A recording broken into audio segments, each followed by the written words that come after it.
ওনার সাথে কথা হয়েছে, উনি তো রিটায়ারমেন্টে চলে যাবেন। আমি একটা ফেয়ারওয়েল ওনার তো চাকরি আর বেশি দিন নাই, তো এই মাসে উনি চলে যাবেন।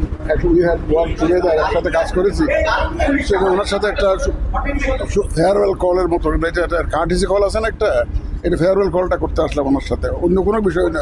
ইলেকট্রাল ইনকোয়ারি কমিটি যাতে ওনারা ডেপ্লয় করবেন আমাদের শিডিউল ঘোষণার সাথে সাথে, এই কাজটা যাতে ত্বরান্বিত করেন সেটা ওনাকে একটু রিকোয়েস্ট করেছি। উনি যা ইলেকট্রাল ইনকোয়ারি কমিটির যে লোকজন দেওয়ার কথা আছে, ডেভেলপমেন্ট আছে, ওই ব্যাপার মধ্যে ওনারা যথাযথ ব্যবস্থা নিচ্ছেন এবং নেবেন, কোনো অসুবিধা হবে না, এটা এসিওর করেছেন।